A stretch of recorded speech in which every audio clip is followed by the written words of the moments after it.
Chers étudiants, bonjour. Dans une précédente vidéo, nous avons vu qu'on pouvait être commerçant soit par la forme, par exemple pour une société commerciale, soit par l'activité, et on avait vu que l'article L121-1 du Code de commerce prévoit que sont commerçants ceux qui exercent des actes de commerce et qui en font leur profession habituelle. Donc, rentrons un peu dans le détail de ces différentes conditions liées à l'activité commerciale. Et donc, effectivement, on aura besoin d'avoir trois critères pour qu'une personne soit reconnue comme commerçante du fait de son activité. Premier critère, donc, qu'elle accomplisse des actes de commerce. Deuxième critère, qu'elle le fasse en toute indépendance. Et troisième critère, qu'elle le fasse à titre de profession habituelle. Donc, premier élément, il faut, pour être commerçant, exercer les actes de commerce. Qu'est-ce qu'un acte de commerce? On a une définition qui se trouve à l'article L110-1 du Code de commerce.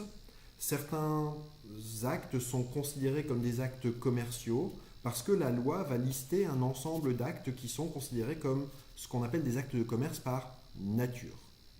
Ce serait le cas par exemple du fait d'acheter des produits pour les revendre, du fait de produire des produits et ensuite les revendre, le cas également d'un certain nombre de prestations de services, etc. Deuxième cas, on peut avoir également certains actes de commerce qui sont des actes de commerce par la forme. Et donc le simple fait qu'on fasse cet acte selon une certaine formalité, c'est le cas d'une lettre de change, c'est le cas du contrat de société commerciale, fait que automatiquement cet acte va être un acte commercial. Et puis on peut avoir également des actes de commerce par accessoire, c'est-à-dire que le principe c'est que tout acte qui est fait par un commerçant dans le cadre de son activité, à titre accessoire à son activité, sera considéré comme un acte de commerce. De la même manière d'ailleurs qu'un acte de commerce par nature, mais qui serait fait par une personne civile, par un agriculteur, par une profession libérale, par un artisan, à titre accessoire à son activité, serait considéré comme un acte qui serait un acte civil. Donc premier critère, pour être commerçant, il faut réaliser des actes de commerce.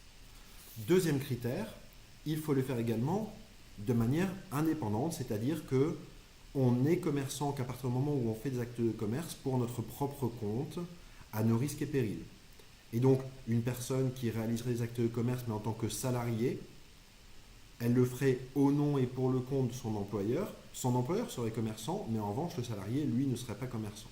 De la même manière, une personne qui le ferait en tant que mandataire, en tant que représentant d'une autre personne, ne serait pas elle-même commerçante. Typiquement, par exemple, le dirigeant d'une société commerciale qui exerce les actes de commerce, il va le faire au nom de la société commerciale qu'il représente, mais donc le dirigeant ne sera pas lui-même individuellement un commerçant, c'est la société pour le compte duquel il agit qui va, elle, être commerçante.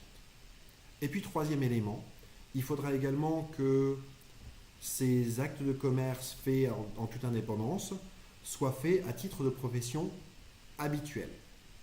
À titre de profession habituelle, ça veut dire qu'il faut faire un acte de manière répétée dans le but de me procurer des ressources. Si j'achète une voiture et que quelques mois après je la revends en tant qu'étudiant, je ne serai pas considéré comme un commerçant parce que je le fais une fois ou une fois de temps en temps. Une association qui organise un spectacle de manière occasionnelle ne devient pas commerçante par le fait qu'elle organise un spectacle une fois ou deux dans l'année. Donc il faut réaliser ces actes de commerce, il faut les réaliser de manière indépendante et il faudra également les réaliser à titre de profession habituelle. Petite précision, à titre de profession habituelle ne signifie pas à titre de profession principale ou à titre de profession exclusive. Donc un étudiant qui commencerait à vendre des petits pains tous les matins à la sortie de l'école, il serait considéré comme commerçant parce qu'il remplirait les trois conditions de la commercialité, même si son activité principale était une activité qui était une activité d'étudiant, et donc une activité civile. Et donc on peut parfaitement avoir plusieurs activités.